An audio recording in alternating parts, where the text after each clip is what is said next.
VIP. Itu nama program ini Iya, di program sini. VIP. Iya. Program VIP tuh? Kak, kaget kejangkian, Kak. Oke.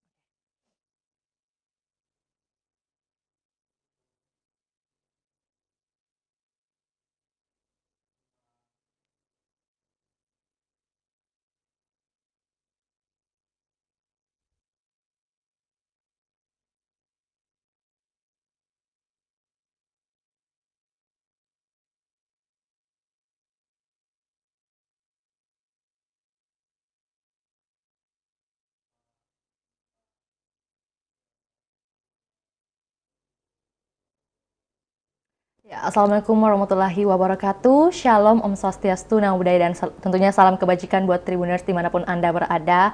Semoga Anda dalam keadaan sehat dan juga bahagia, serta masih semangat untuk menyaksikan program pada hari ini. Nah, tentunya senang sekali rasanya saya Firna Jiretno bisa menjumpai Anda dalam program hari ini yang tentunya sangat spesial, karena program hari ini merupakan program VIP di edisi 25 Oktober 2022. Dan tentunya dalam program VIP ini akan menjadi spesial dan istimewa karena narasumber yang hadir pada hari ini sesuai dengan programnya VIP, yaitu maka narasumber kita hari ini merupakan very important person yang ada hadir langsung di studio Tribun Timur. Dan kali ini kita akan membahas tema terkait gebrakan PTPN 14 dalam bisnis retail gula melalui Golata. Dan tentunya Vio tidak sendiri, ada narasumber kita yang akan menemani Vio berbincang terkait tema hari ini, yaitu ada Bapak Ahmad Diponegoro selaku SIVP dari Business Support PTPN 14. Untuk itu langsung saja kita sapa narasumber kita hari ini. Halo Pak, Assalamualaikum warahmatullahi wabarakatuh. Waalaikumsalam warahmatullahi wabarakatuh, Mbak Vio. Ya Pak, sebelum kita terlalu jauh ini, mungkin Vio bisa menyapa Bapak dengan sebutan apa? Saya Dipo saja. Oke, Bapak Dipo ya. Oke, siap Pak. Pak, gimana sih kabarnya di sore hari ini? Ya, terima kasih Mbak Vio. Alhamdulillah sehat walafiat, walaupun kita masih terekspos dengan pandemi ya. Tapi mudah-mudahan Allah tetap masih melindungi lah ya dengan kesehatan dan juga semangat bekerja. Ya, tentunya sehat dan semangat merupakan kata kunci untuk aktivitas sehari-harinya ya Pak. Iya, oke, itu penting siap sekali. Pak, ini kan tadi terkait kabar nih, sehat dan semangat. Apa sih aktivitas belakangan ini yang disibuki dengan kesibukan apa nih Pak? Oke, baik sekali. Saat ini kami itu lagi fokus untuk tentunya pengejaran produksi. Baik itu di sektor komoditi tebu, sawit dan sawit, dan juga sekarang kita lagi disibukkan dengan kegiatan transformasi yang dilakukan oleh holding, di mana nantinya akan dilakukan transformasi besar dari yang kini ada holding company dan anak perusahaan, dan nanti akan terjadi adanya 3 subholding di Indonesia ini untuk BUMN perkebunan. Dan juga tentunya disibuki dengan program-program yang akan dilahirkan dari PTPN 14 ini ya Pak. Pak, mungkin sebelum terlalu jauh nih, ada baiknya nih kita mengetahui dulu, dan juga pasti Tribuners yang lagi nonton ini penasaran sih bagaimana jenjang karir atau juga dari seorang Bapak selaku SIVP di saat ini nih Pak. Baik, saya sudah merupakan planters yang memulai jejak dari mulai staff ya, Mbak ya. Saya itu awal berkarir di PTPN 3 di Sumatera Utara. Jadi sudah lumayan menduduki beberapa posisi lah ya. Dan terakhir sebelum di Makassar, saya mendapat kepercayaan di holding selaku internal audit. Tahun 2020 bulan Mei, pada saat pandemi, saya mendapat amanah baru sebagai SIVP Business Support di PTPN 14. Jadi sudah hampir 2 tahun 5 bulan saya berada di Makassar ini, Mbak Vio. Berarti sebelum di Sulawesi Selatan, khususnya di Makassar, di Sumatera Utara dan di Jakarta. Sumatera dan Jakarta, Jadi bagaimana Pak kesannya bisa boleh dikatakan diletakkan di Sumatera, kemudian di Jakarta, dan berakhir di Sulawesi, Pak? Ya tentunya masing-masing daerah itu kan memiliki karakter yang berbeda-beda. Ya, betul. Tapi bagi saya pribadi, kearifan lokal dimanapun saya berada, apalagi itu merupakan kearifan lokal budaya di Indonesia, itu merupakan apa namanya, pengalaman yang sangat berharga lah bagi saya untuk menambah apa namanya, networking dan juga kepercayaan diri untuk terus berkarir di BUMN perkebunan. Oke, jadi dengan dipindah-pindahkannya dari mungkin di kepulauan atau juga daerah Sumatera, juga Jakarta, Jawa, dan hingga di Sulawesi ini tentunya menjadi bahan edukasi juga ya bagi Bapak Dipo sendiri. Oke, Pak, terkait hal mungkin dari Sumatera, Jakarta juga hingga di Sulawesi ini, tentunya kan banyak masukan-masukan atau ide yang kemudian dilahirkan oleh seorang Bapak Dipo ini. Salah satunya itu Bapak sebagai penggagas dari buletin Maca yang dikeluarkan di PTPN 14 ya Pak? Mungkin bisa diceritakan sedikit terkait hal ini? Jadi Maca itu lahir sebetulnya dari spontanitas ya. Saya melihat banyak apa namanya, millennials, millennials yang ada di PTPN 14.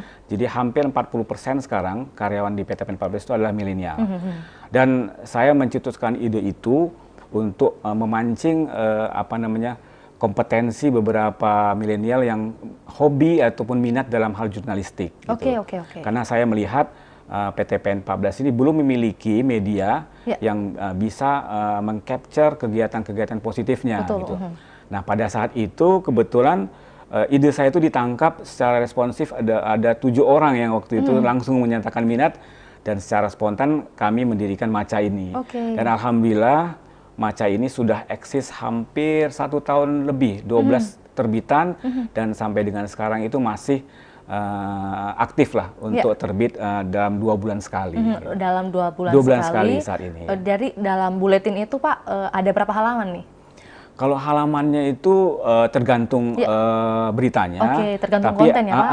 Tapi ada beberapa apa namanya, rubrik yang khusus seperti profil. Kita ada rubrik mengenai apa namanya, tulisan opini. Dan juga berita-berita terkini yang aktivitas positif yang ada di perusahaan. Jadi bukan hanya bertugas untuk mengelola perusahaan BUMN, khususnya PTPN 14 ini, tapi juga ada inovasi yang dilahirkan seorang Bapak Dipo ini terkait bagaimana anak milenial, potensi-potensi yang ada ini dikerahkan ya gitu ya Pak? Kira-kira seperti Pak, itu. lantas menjadi pertanyaan sebelum terlalu jauh, bagaimana sih Bapak memandang anak milenial saat ini? Saya pikir setiap zaman pasti melahirkan milenial ya. Artinya saya dulu kan mantan milenial pada zamannya, gitu kan. Nah, itu tidak bisa dihindari. Cuma bagaimana kita apa namanya, membangkitkan potensi antar gap generasi ini, gitu kan. Biasanya kan kelahiran milenial itu, kehadiran milenial itu belum tentu bisa diterima pada generasi yang lebih tua. Tapi justru itu yang sekarang mendapat porsi yang lebih, ya, khususnya juga di Kementerian BUMN ada porsi untuk young leadership seperti itu, termasuk juga untuk yang kesamaan gender yang perempuan. Jadi bagi kami di PTPN 14 itu mendapat ruang dan porsi yang cukup lumayan untuk kita angkat potensinya. Jadi harapannya sangat besar ya bagi untuk bagaimana kita menggerakkan potensi dari milenial ini. Tentunya dengan melihat kelebihan-kelebihan apa yang dimiliki dari milenial itu kemudian dikembangkan dan juga tentunya membanggakan juga bagi PTPN 14 itu sendiri ya Pak. Dan itu memang program dari Kementerian BUMN yang di cascade ke seluruh BUMN yang ada di Indonesia. Dan untuk dari PTPN 14 ini yang lahir kemudian ini adalah buletin Maca itu sendiri ya Pak? Salah satunya. Salah satunya, siap Pak. Luar biasa sekali. Nah, terkait tema kita hari ini yaitu bagaimana gebrakan PTPN 14 dalam hal retail, khususnya komoditi tebu ya Pak. Dalam hal ini produk yang sudah jadi nih, produk gula putih bisa dikatakan ya. Bagaimana sih Pak, sebelum kita terlalu jauh melangkah nih terkait retail gula atau tebu, bagaimana profil yang bisa disampaikan terkait PTPN 14 ini Pak? PTPN 14 ini kan merupakan salah satu anak perusahaan BUMN ya, di bidang BUMN perkebunan. Jadi PTPN 14 ini sebetulnya didirikan pada tahun 1996. Dia merupakan penggabungan dari 3 PTPN dan 1 PT Bina Mulia Ternak namanya. Nah, jadi seiring dengan transformasi yang dilakukan oleh Kementerian BUMN bahwa struktur organisasi kita itu juga bergerak secara dinamis. Kalau dulu itu di PTPN Group itu ada sempat memiliki 4 direktur di masing-masing PTPN. Namun seiring waktu di right sizing lagi menjadi 3 direktur. Nah, terakhir pada masa kepemimpinan Bapak Menteri Erick Thohir dan juga Direktur Utama Holding Perkebunan Nusantara Bapak Muhammad Abdul Ghani itu kembali di right sizing menjadi 1 direktur saja dan direktur. 2 dibantu oleh 2 orang senior executive vice president yang saat ini yang saya mendapat kepercayaan di PTPN 14. Jadi memang upaya ini adalah bagaimana struktur organisasi di PTPN itu menjadi slim dan lebih right sizing, kira-kira seperti itu. Dan juga tentunya alur koordinasinya lebih jelas dan juga langsung ya Pak. Kan mungkin sebelumnya ada 4 direktur yang memimpin, kemudian sekarang ini dipangkas kemudian menjadi 1 direktur saja. 1 direktur, tapi tetap ada 2 SCVP. Nah, selanjutnya BUMN Perkebunan ini kan sudah holding. Pada tahun dengan dikeluarkannya PP tahun 2014 itu sudah menjadi holding perkebunan. Jadi sekarang PTPN 14 itu 90%-nya sahamnya itu dimiliki oleh PTPN 3 Persero selaku induk dan hanya tinggal 10% milik negara diwakili oleh Kementerian BUMN. Jadi dulunya itu merupakan BUMN, sekarang menjadi anak perusahaan BUMN. Kira-kira seperti itu. Nah, dalam perjalanan juga holding ini kan terus berubah model bisnisnya dari dulunya itu strategic holding, sekarang lebih kepada operating holding. Nah, apalagi sejak dilakukannya adanya restrukturisasi keuangan tahun 2021, di mana adanya semacam yang dinamakan Master Amendment Agreement, yaitu kesepakatan antara PTPN Group dengan pihak kreditur untuk bagaimana merestrukturisasi kreditnya. Nah, dengan demikian sekarang pengelolaan PTPN Group itu sudah sangat betul-betul dimanage dengan baik oleh holding, di bawah dikawal juga oleh konsultan kelas dunia, oleh Boston Consulting Group atau BCG. Jadi tata kelola dan juga proses bisnisnya sudah lebih baik lah dibandingkan dengan periode-periode sebelumnya. Nah, di samping itu kalau bicara dengan PTPN 14 sendiri, itu aset kita itu lahan lebih kurang ada 104.000 hektar lahan konsesinya. Jadi PTPN 14 ini bergerak di komoditi tebu, kelapa sawit, dan karet. Namun juga kita memiliki komoditi lainnya seperti kelapa dan juga di sapi. Kita ada areal Mbak Vio 7.972 hektar di NTT. Nah, jadi memang PTPN 14 ini adalah satu-satunya PTPN yang berada di Indonesia Timur. Nah, dengan rentang kendali tanggung jawabnya itu ada di 7 provinsi. 7 provinsi hampir di seluruh Sulawesi, terkecuali Sulawesi Barat dan Sulawesi Tengah, ada juga di Maluku dan NTT. Nah, jadi ini benar-benar mewakili darah Sulawesi dan sepantasnya menjadi kebanggaan bagi rakyat Sulawesi. Iya, betul sekali Pak.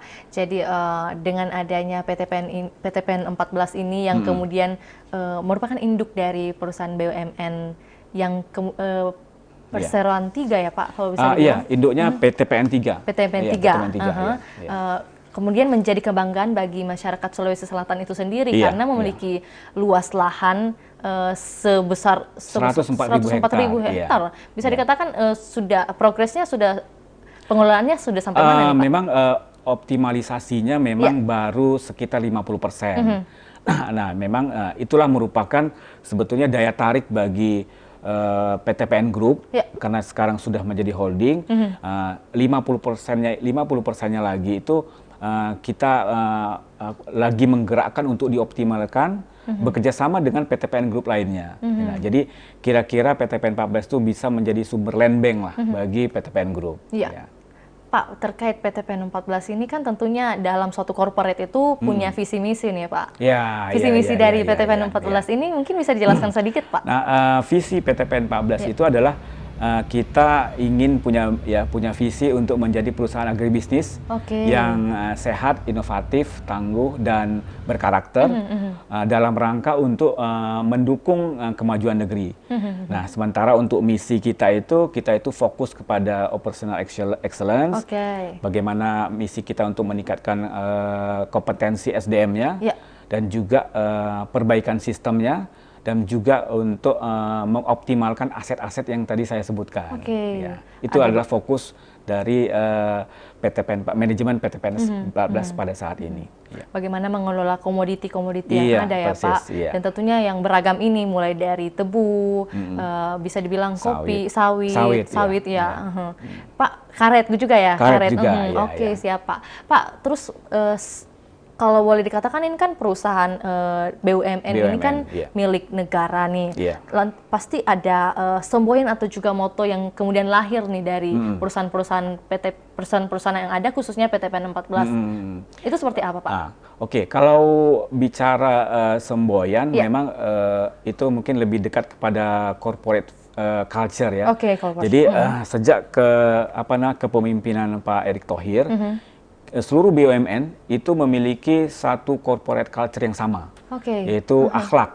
Itu akronim dari amanah, kompeten, harmonis, loyal, adaptif, dan kolaboratif. Jadi kalau misalnya Mbak Vio bicara dengan seluruh personil BUMN, itu pasti culture-nya sama, yaitu akhlak itu. Mengedepankan akhlak ini ya Pak. Namun demikian ada memang moto yang kita ciptakan untuk bagaimana kita membangkitkan semangat karyawan PTPN 14. Itu kita menggunakan bahasa khasnya Makassar. Jadi kita memiliki moto itu bangkit, bangkit, ewaku. Bangkit 3 kali ya Pak? Iya, bangkit, bangkit, ewaku. Siap. Dan juga tidak melupakan budaya dari Sulawesi Selatan itu sendiri ya Pak, terkait moto yang diusung ini. Siap Pak. Pak, mungkin kita saat ini sudah bisa beralih ke topik atau tema kita hari ini nih, terkait komoditi tebu yang kemudian menjadi bisnis dari PTPN 14 ini. Bisa diceritakan sedikit nih Pak terkait tebu komoditi tebu. Jadi sebelum masuk ke PTPN 14, saya ingin ceritakan bahwa komoditas tebu di BUMN perkebunan itu merupakan sejarah yang panjang. Saat ini PTPN Group itu memiliki 7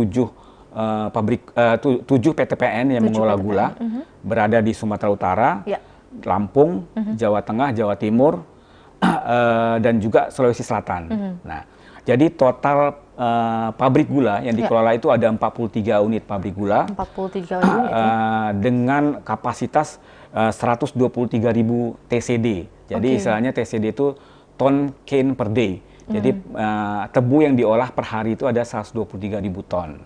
Nah, jadi kita untuk PTPN 14 itu memiliki 3 pabrik gula di antara yang 43 tadi. Itu berada di pabrik gula Bone, pabrik gula Caming, dan Takalar. Ya, jadi total kapasitas yang dikelola itu ada 8.300 ton cane per day. Ya, jadi sedikit berbeda dengan PG yang ada di Jawa, di mana rata-rata yang di Jawa itu, Mbak Vio, itu berdiri pada zaman pemerintahan Belanda tahun 1800-an. Nah, jadi itu merupakan sejarah. Sementara untuk di PTPN 14 sendiri itu didirikan pada zaman Orde Baru. Untuk yang Bone itu tahun 1975 dan yang Caming dan Takalar itu tahun 1984. Kita memiliki lahan sendiri tebu seluas 12.000 hektar yang merupakan sumber utama pasokan dari pabrik gula kita. Namun demikian, kita juga ada membeli nih tebu rakyat, lebih kurang 100.000 ton per tahun. Nah, jadi total produksi kita setahun itu rata-rata 60.000 ton gula kristal putih per tahun. 60.000 ton ya Pak? 60.000 ton. Nah, di samping itu kita juga menerima menyerap tenaga kerja dari masyarakat itu lebih kurang 8.000 orang karyawan yang bekerja pada masa giling. Nah, jadi dalam 1 tahun itu masa giling itu sekitar 150 hari itu menyerap lebih kurang 8.000 tenaga kerja. Nah, jadi artinya kehadiran PG yang ada di Sulawesi ini memberikan lapangan kerja dan menggerakkan nadi perekonomian juga lah bagi masyarakat di sekitar Sulawesi Selatan khususnya. Gitu. Dan tentunya dari jumlah yang 8.000 karyawan ini, tentunya semakin bertambahnya tahun, pasti akan terbuka juga ya Pak, semakin ada peningkatan ya istilahnya. Apalagi pada saat masa pandemi betul, itu Pak. kan banyaknya istilahnya PHK sepihak atau mungkin bisnis lagi turn down seperti itu ya. Betul. Jadi banyak orang yang malah berminat untuk bekerja untuk sebagai penebang dan lain-lain. Jadi yang biasanya sebelum pandemi itu susah mencari tenaga penebang, tapi setelah pandemi itu justru terbuka peluangnya lah untuk bisa mendapat tenaga tebang lebih baik dari tahun sebelumnya. Gitu. Dan jumlah 8.000 karyawan ini terhitung dari masa pandemi ya Pak? Rata-rata hingga saat ini ya Pak? Iya. Oke, siap Pak. Pak, kalau berbicara, tadi kan disebutkan ada 3 daerah, khususnya di Sulawesi Selatan yang mempunyai pabrik gula nih. Ada Bone, Caming, dan juga Takalar. Pak, menjadi pertanyaan, lantas kemudian orang-orang kan bertanya, mengapa hanya di 3 daerah ini? Apakah nantinya akan ada selanjutnya atau gimana Pak? Ya, kalau untuk tebu itu kan sangat tergantung kepada kondisi cuaca. Jadi letak geografis itu sangat menentukan untuk karakter dari komoditi tebu. Dan memang Sulawesi Selatan itu adalah yang paling sesuai untuk di daerah Sulawesi gitu. Nah, dan kebetulan juga memang lahan AGU kita berada di daerah tersebut. Oke. Jadi untuk sementara ini baru ada 3 ya Pak. Tapi tentunya nanti kalau misalnya ada kajian yang kemudian menemukan letak strategis untuk penanaman juga pengelolaan dari komoditi tebu ini, tentunya PTPN 14 sangat membuka peluang ya Pak. Siap Pak. Pak, kalau pertanyaan terkait PTPN 14 ini memasok tebu ya Pak, bukan gula, itu kemana saja sih Pak untuk saat ini? Gini, itu kan kita memiliki lahan sendiri yang 12.000 tadi, itu dikelola oleh pabrik gula milik PTPN 14 sendiri, nanti menghasilkan gula kristal putih. Oke. Yang itu nanti yang saya ceritakan kemana nanti pemasaran dan lain-lainnya. Itu. Siap Pak, langsung saja mungkin ya. Bagaimana sih latar belakang PTPN 14 ini kemudian beralih ke bidang atau juga usaha retail gula putih nih Pak? Oke. Menarik pertanyaannya ya. Jadi kita sebelum ke situ saya ingin bicara dulu mengenai neraca gula nasional ya Indonesia. Saya mengutip satu data dari buku yang ditulis oleh Bapak Dirut kami, Bapak Muhammad Abdul Ghani. Bukunya itu berjudul Restorasi Industri Gula di Indonesia. Restorasi Industri gula di Indonesia. Nah, bisa didapat di Gramedia barangkali bukunya ya. Nah, jadi bahwa demand atau permintaan gula di Indonesia itu 1 tahun itu ada 6 juta ton. 6 juta ton. 6 juta ton itu digunakan 50% untuk industri food and beverage, 50%-nya lagi itu untuk industri rumah tangga, seperti kita minum teh, kopi, itu campur gula kira-kira seperti itu. 3 juta ton seperti digunakan untuk pasar Indonesia. Nah, sementara supply-nya sendiri itu hanya 2,2 juta ton. Ya, di antaranya 1,1 juta tonnya itu dari tebu atau gula yang dihasilkan oleh PTPN Group, BUMN. Sisanya adalah pihak swasta dan petani. Pertanyaannya kan pas ada shot yang 4 juta ton. Betul gitu. Pak. Dari mana? Dari mana? Itulah yang kita didatangkan dari gula impor. Artinya Indonesia masih sangat tergantung kepada gula impor. Nah, justru itulah kita adanya peluang yang cukup besar sebetulnya untuk membesarkan market caps kita di dalam untuk mensuplai kekurangan tersebut. Nah, sebagai contoh lahan tadi di samping 12.000 hektar itu, ini saat ini PT PEN 14 itu memiliki lahan yang untuk siap untuk ditanaman tebu lebih kurang 8.000 hektar minimal. Minimal. Nah, kira-kira seperti itu. Nah, sekarang kita masuk ke neraca gula di Sulawesi Selatan. Nah, Sulawesi Selatan ini demand-nya itu lebih kurang 100.000 ton gula kristal putih dalam setahun. Nah, sementara saat ini supply-nya itu hanya datang dari 4 pabrik gula, 3 dari BUMN kita yang Boni Caming Takala dan 1 lagi dari swasta.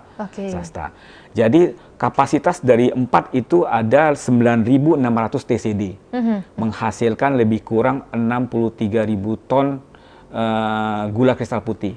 Nah, artinya kan ada short masih ada 33.000 ton lagi kan. Nah, jadi tentunya ini merupakan peluang yang bisa kita isi. Nah, artinya market untuk Indonesia Timur itu masih sangat terbuka gitu ya. Nah, PT PEN 14 sendiri sebetulnya masih baru dalam hal gula retail. Jadi kita meluncing satu produk yang dinamakan Golata. Produk Golata ini kita launching pada 2 Oktober 2020 lalu. Yang mulai 2020 jadi masih baru. Sudah diperkenalkan di publik dan nanti kami akan ceritakan kemana aja ini dipasarkan. Kan kira-kira. Jadi untuk saat ini kalau bisa dikatakan PT PEN ini PT PEN 14 ini fokusnya ke market apa nih, Pak?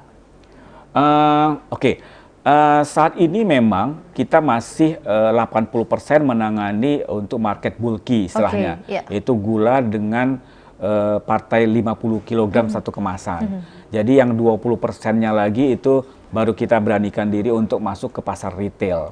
Nah, jadi butuh effort dan waktu lah untuk kita bisa untuk lebih memperbesar market caps dari retail tersebut. Tentunya menjadi challenging juga ya, Pak. Benar sekali, benar sekali. Tidak mudah memang. Betul, Pak. Tidak mudah. Bagaimana dari mungkin sebelumnya hanya langsung ke distributor, kali ini secara retail atau juga bisa dikenal dengan istilah eceran ya, Pak? Iya, eceran retail, eceran. Siap, Pak. Pak, mungkin bisa diceritakan sedikit nih terkait gula yang tadi diperlihatkan ini, bahwa ada kemasan Golata. Itu bisa dijelaskan sedikit, Pak, terkait Golata ini? Seperti kan kita ketahui kalau Bugis mungkin kalau candaannya Golata gitu ya. Apakah berasal dari hal itu? Ya, tepat sekali, Mbak Vio ya. Jadi Golata itu kan diambil dari bukan bahasa lah, tapi dialek yang biasa di Bugis Makassar ya. Dialek ya. Golata itu kan artinya kalau di Makassar barangkali gulanya tak itu kan artinya Anda ya. Tapi kalau di bahasa Indonesia kan seperti gulanya kita, gulanya kita gitu kan. Jadi itu kita gunakan nama brand ini untuk supaya akrab di telinga masyarakat Sulawesi Selatan dan atau Sulawesi pada umumnya gitu. Jadi di samping itu kan Golata ini dihasilkan dari tebu yang dikelola di daerah Sulawesi Selatan sendiri, di Kabupaten Bone dan Kabupaten Takalar. Nah, jadi juga ditanam dan diproduksi oleh putra-putri Sulawesi Selatan sendiri. Jadi tujuan kita adalah bagaimana ini betul-betul adanya ikatan batin lah ya dari produk ini dengan masyarakat yang ada di Sulawesi Selatan tentunya. Untuk itu makanya kami menggunakan sebuah tagline. Tagline dalam Golata itu adalah Golata teman manis kita.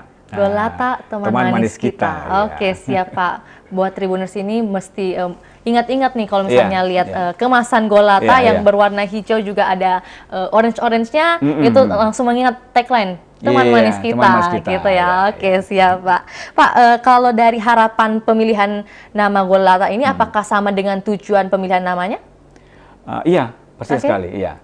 tujuan dan harapan ini berjalan seiringan ya Pak? Pasti. Oke, siap Pak. Pak, kalau terkait strategi mungkin yang kemudian untuk mengembangkan bisnis retail khususnya Golata ini atau juga bisnis gula pasir yang dari PTPN 14 ini seperti apa Pak yang dilakukan? Oke, jadi pada tahun 2022 ini kita lebih fokus lagi dalam mengelola unit retail ini. Kami pada bulan September lalu membentuk suatu unit khusus untuk menangani pemasaran retail gula dengan menempatkan satu project manager khusus. Project manager khusus, untuk menangani pemasaran retail ini. Nah, tujuannya adalah bagaimana nanti tim ini bisa bekerja untuk bagaimana melakukan market analisisnya, bagaimana mapping potensi pasarnya, termasuk juga melakukan penetrasi, ya, dan sampai nanti bagaimana dia handling pada kontrak dan juga after sales dari produk kami. Dan tentunya ke depan masih panjang, PR-nya masih banyak, bagaimana menciptakan channel-channelnya, termasuk infrastrukturnya juga, serta personil juga, Mbak Vio, personil yang betul-betul profesional lah di dalam bidang gitu ya, dalam bidang marketing dan retail ini. Nah, jadi untuk segmennya sendiri kami itu fokus kepada 2 segmen sebetulnya untuk retail ini. Yang pertama adalah segmen gula retail 1 kg dengan produk Golata tadi. Dan yang satu lagi adalah untuk istilahnya adalah bulky volume kecil, yaitu penjualan di bawah 250 ton. Nah, tentunya hal ini tidak lepas dari polisi yang ditetapkan oleh Holding Perkebunan Nusantara. Jadi apapun kebijakan yang kami lakukan itu tetap mengacu kepada kebijakan holding. Nah, untuk yang gula retail 1 kg Golata itu bisa kami memasuki untuk pasar modern, juga untuk HoReCa, hotel, restoran dan kafe. Nah, jadi kalau Mbak Vio jalan-jalan ke Dilael, Berkah, Mart dan juga beberapa toko lain itu sudah bisa memperoleh Golata ini. Jadi untuk kemasan 1 kilo ini sudah ada di pasar modern, khususnya di Gelail dan juga Berkah Mart. Berkah Mart. Siap Pak. Kira-kira. Kalau selanjutnya, jangan lupa. Siap Pak. Kalau pengambilan yang lebih dari 1 kilo ini bagaimana Pak? Kalau untuk yang volume 50 kg yang 250 ton, itu yang bulky volume kecil itu, kami masuk ke ceruk distributor, UMKM dan juga beberapa di HoReCa juga, hotel, restoran dan kafe.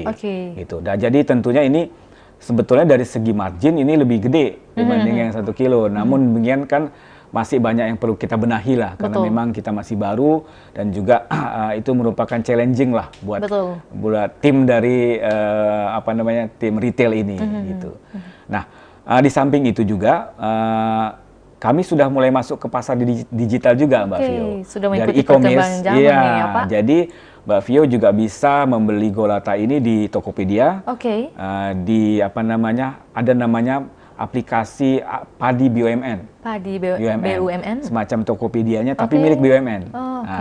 Juga ada yang semacam Tokopedianya milik startup yang lokal. Itu namanya Maltronic. Maltronic. Jadi sudah bisa dilakukan transaksi pembelian melalui e-commerce yang saya sebutkan tadi.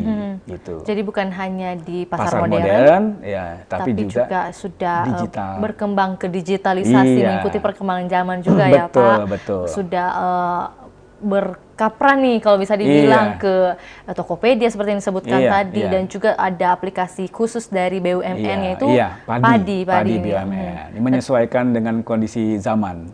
Betul Pak. Dan tentunya mungkin nanti semakin berkembang mungkin bisa masuk dan juga bekerja sama dengan bisa dikatakan Shopee, tentunya, dan sebagainya. Tentunya kan ini merupakan PR yang kemudian akan terus dibenah. Semakin banyak aksesnya, semakin besar market caps yang bisa diciptakan, kan kira-kira seperti itu. Nah, di samping itu juga Mbak Vio, untuk kita juga hadir juga di beberapa pasar murah yang diselenggarakan oleh pemerintah. BUMN dan termasuk juga inisiatif dari PTPN 14 sendiri. Nah, tentunya ini dalam rangka untuk mendukung program pemerintah dalam hal stabilitas harga. Betul, Pak. Kira-kira seperti itu. Nah, juga untuk event-event nasional, kami juga terlibat dalam hal untuk promosinya. Nanti yang dalam waktu dekat ini ada event Maseli ya, Maseli 2. Nah, kita termasuk dari salah satu sponsorship yang mungkin upaya kami untuk lebih memperkenalkan produk Golata ini di masyarakat Sulawesi Selatan, khususnya di Makassar. Oke Pak, tadi kan Bapak mengatakan bahwa ini juga merupakan produk ini juga kemudian membantu bagaimana pemerintah untuk menstabilkan harga pasar ya, bisa dikatakan. Pak, boleh dikatakan sih berapa satu kemasan ini, 1 kilo ini dikenai berapa, di kisaran harga berapa Pak? Kalau harga mungkin kita nggak bisa sebutkan di sini. Oke, siap. Jadi cari tahu lebih lanjut di supermarket langsung ya Pak, atau juga Tokopedia, scroll di melalui HP atau elektronik lainnya ya Pak. Oke, siap Pak. Karena itu rahasia perusahaan yang bisa diketahui pada saat pembeli, kan kira-kira seperti itu. Oke, siap Pak. Jadi buat Tribuners yang ingin membeli dan juga merasakan bagaimana gula kristal putih dari PTPN 14 ini, khususnya Golata, bisa langsung beli ke pasar modern, khususnya ada di Gelael dan juga Berkamart yang sudah disebutkan, serta langsung ke Tokopedia kalau misalnya mau belanja secara online. Siap Pak. Pak, mungkin kemudian kan pasti muncul pertanyaan nih setelah Golata, bagaimana sih rencana jangka panjang yang akan dilakukan terkait retail gula ini, Pak? Oke, baik. Jadi tadi sempat kita di awal pembicaraan kita, saya sempat menyebutkan mengenai transformasi yang dilakukan oleh PTPN Group. Nah, jadi saat ini holding perkebunan itu melakukan transformasi yang dinamakan akan merupakan program yang dicetuskan juga oleh Kementerian BUMN, bahwa nantinya itu akan ada 3 subholding di Indonesia, yaitu sugar yang dinamakan nanti ada sugar company, palm company, dan juga asset management company. Jadi ada 3 perusahaan besar BUMN yang tadinya PTPN hanya menjadi 3 subholding tadi, gitu. Nah, pada saat ini yang mengawali dari transformasi ini adalah yang Sugarco tadi. Sugarco. Sugarco itu dengan dibentuknya satu perusahaan khusus yang menangani gula, itu dinamakan dengan PT Sinergi Gula Nusantara atau SGN. Itu sudah didirikan pada tanggal 17 Agustus tahun 2022 lalu. Nah, di mana nantinya ini akan secara jangka menengah akan bekerja sama dengan mitra strategis yang lebih ahli dalam hal pengolahan pabrik gula. Nah, kemarin pada tanggal 7 Oktober, jadi SGN ini merupakan sahamnya dimiliki oleh seluruh PTPN Group yang ada sekarang, yang 7 tadi. Gitu. Jadi pada tanggal 7 Oktober yang lalu, baru yang beberapa minggu lalu itu sudah dilakukan spin-off. Jadi perusahaan ini sudah berjalan lebih profesional dan lebih secara mandiri. Nah, kira-kira seperti itu. Nah, apa tujuannya sebetulnya transformasi ini? Kan itu pertanyaannya, kan gitu. Nah, jadi menyambung dengan cerita neraca gula tadi, bagaimana caranya kita BUMN hadir untuk mengurangi ketergantungan terhadap impor gula tersebut. Nah, jadi nanti dalam SGN ini kita akan melakukan ekspansi lahan untuk penanaman tebu itu di sebesar 700.000 hektar di seluruh Indonesia. Di seluruh Indonesia, bukan hanya di Sulawesi Selatan. Bukan. Indonesia semakin luas. Semakin meluas. 700.000 hektar itu bekerja sama dengan perhutani dan petani tebu rakyat. Jadi diharapkan tahun 2020 target ini sudah tercapai.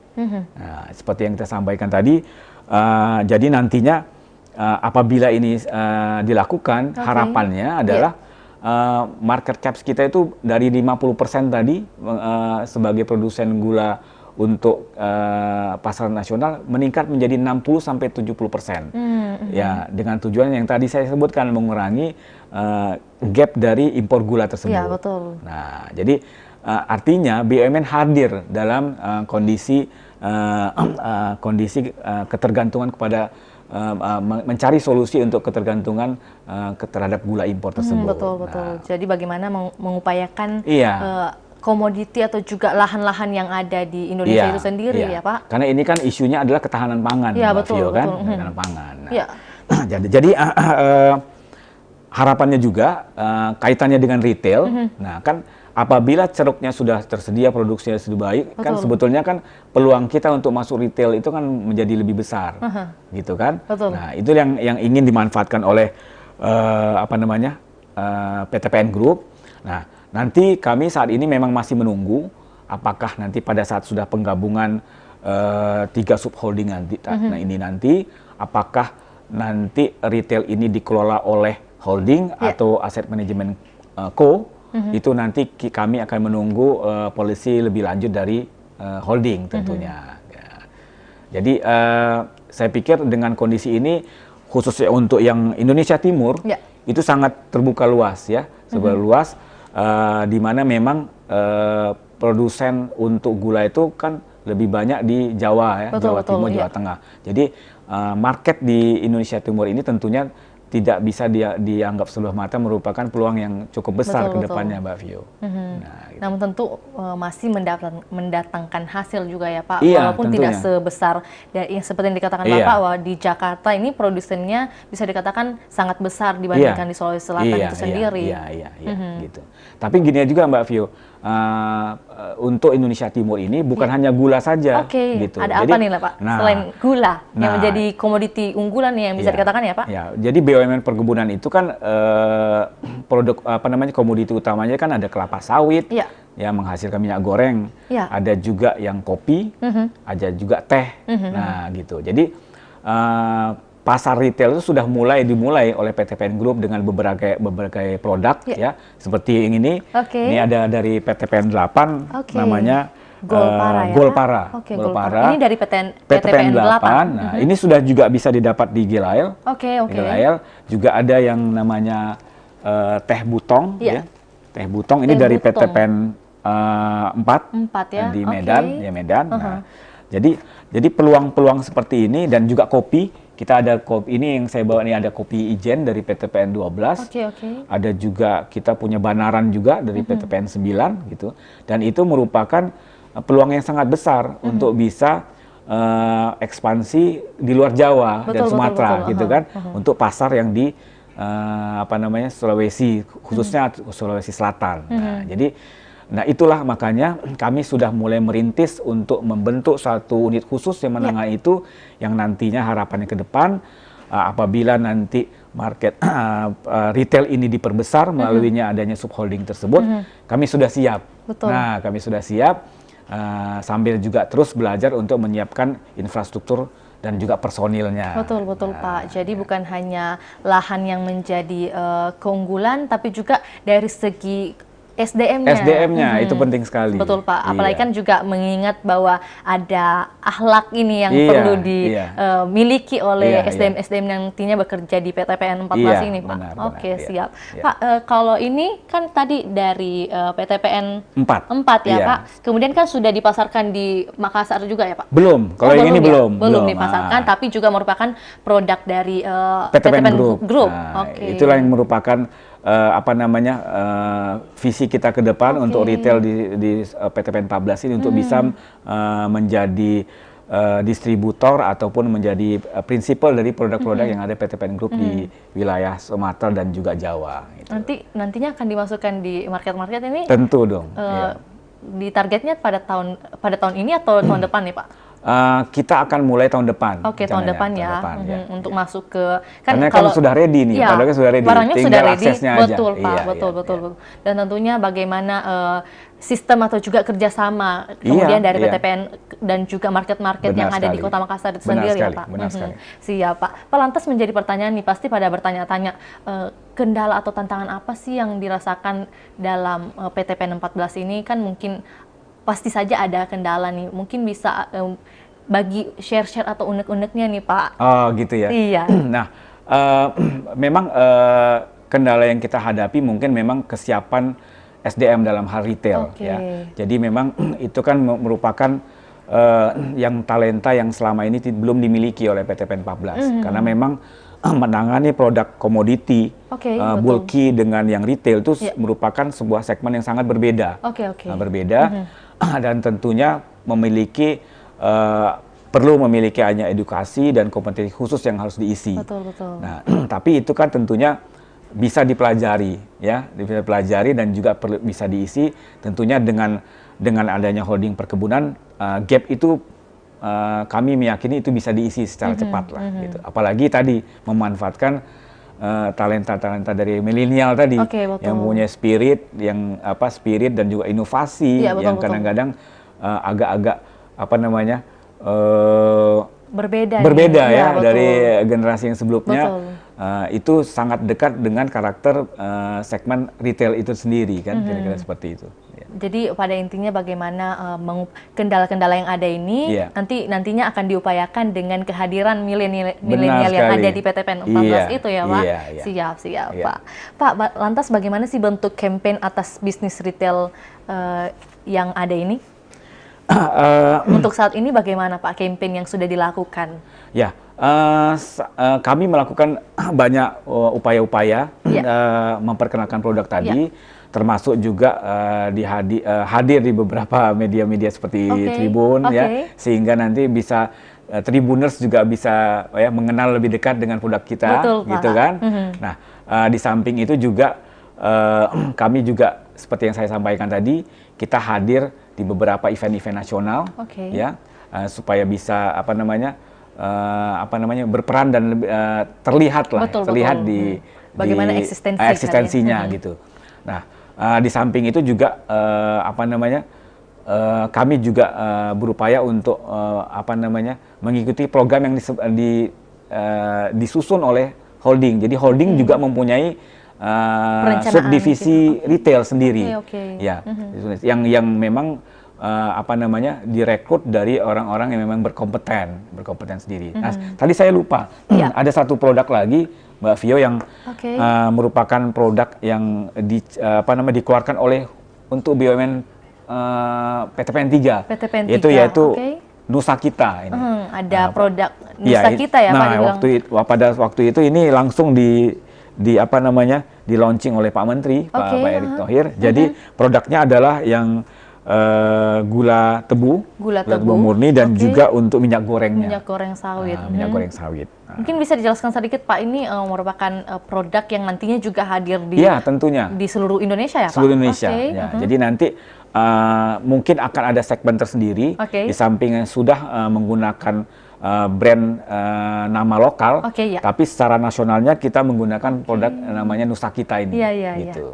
Jadi bukan hanya menggunakan nama-nama atau juga brand lokal seperti Golata, tapi tentunya sudah ada inovasi yang kemudian dibuat. Brand induknya. Brand induk, bisa dikatakan brand induk yang ada, yaitu Nusa Kita. Nusa Kita. Dan juga tagline-nya ini adalah dari bumi sendiri. Dari bumi sendiri. Siap Pak. Jadi kan tadi Golata adalah teman manis kita. Kalau nanti produk regional, bisa dikatakan regional ini merupakan Nusa Kita, yaitu tagline-nya dari bumi sendiri. Dari bumi sendiri. Siap Pak. Luar biasa sekali. Mari kita beri applause yang mulia buat narasumber kita hari ini. Nah, sebelum kita mengakhiri program hari ini, ada baiknya nih Pak, Bapak Dipo ini memberi closing statement terkait bagaimana sih harapan-harapan yang mungkin hadir terkait apakah itu bisnis retail Golata atau juga bagaimana harapan secara umum nih Pak. Silakan. Baik, Tribuners, jadi marilah kita mencintai produk negeri sendiri, seperti tagline dari Nusa Kita ini, hadir dari bumi sendiri, karena memang kekayaan alam yang dimiliki oleh Indonesia ini sangat luar biasa, termasuk menghasilkan produk komoditi perkebunan yang tidak jauh dari konsumsi kita sehari-hari, yaitu tebu, gula, kopi dan teh terutama, ada juga minyak goreng. Nah, tentunya bagaimana kita mencintai produk sendiri dengan cara menggunakan dan mengkonsumsi produk-produk yang dihadirkan dari BUMN. Saya pikir itulah wujud kita, salah satu wujud kita untuk mencintai produk dari negeri sendiri. Saya pikir itu, Mbak Vio. Siap-siap, luar biasa sekali. Mari kita beri aplaus yang meriah buat sekali lagi dari narasumber kita. Jadi pada intinya bagaimana kita ini masyarakat, baik itu di Sulawesi Selatan khususnya ya Pak, dan juga masyarakat secara luas, bagaimana kita terus mencintai bagaimana mewujudkan rasa cinta ini dengan menggunakan atau juga mengkonsumsi produk lokal. Dan juga tentunya yang dimaksud ini adalah Golata. Salah satunya Golata. Salah satunya Golata salah satunya yang menjadi yang nomor 1 nih Pak. Oh, pastinya. Harus menjadi nomor 1 nih. Iya. Siap-siap. Butuh dukungan juga dari Tribuners dan juga masyarakat Sulawesi Selatan. Betul, maka dari itu besar harapan kita ya Pak untuk Tribuners yang menyaksikan ini dengan mengkonsumsi Golata itu sendiri. Oke, siap Pak. Pak, saya mengucapkan terima kasih sudah mau hadir langsung ke studio Tribun Timur untuk berbagi informasi serta edukasi juga bagaimana penjelasan terkait produk-produk dari PTPN 14 ini dan juga PTPN Group yang ada dan nantinya akan terus berkembang di Sulawesi Selatan, baik itu juga secara luas di regional nasional nih Pak. Siap-siap. Dan juga buat Tribuners, saya sampaikan terima kasih karena sudah masih setia menyaksikan program kita hari ini, tentunya program VIP yaitu ada dengan Bapak Dipo, dan jangan lupa untuk menyaksikan program Tribun Timur lainnya. Saya Firna Jiretno mewakili narasumber dalam hal ini Bapak Dipo serta tim atau kru yang bertugas pamit undur diri. Assalamualaikum warahmatullahi wabarakatuh. Waalaikumsalam warahmatullahi wabarakatuh.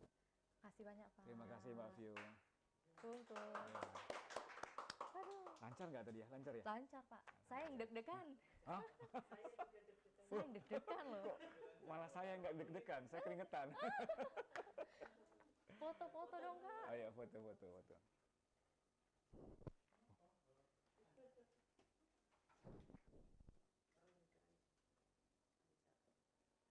Iya, duduk Bu. Aku juga ya Kak. Jangan miring-miring ya. Thank you. Sini Len. Dia mau di medsos. Ngantri. Medsosnya Golata. Oh ya, oke. Golata. Teman manis kita. Iya, di Maca juga masuk nanti Maca. Oke, iya harus masuk itu Pak. Karena saya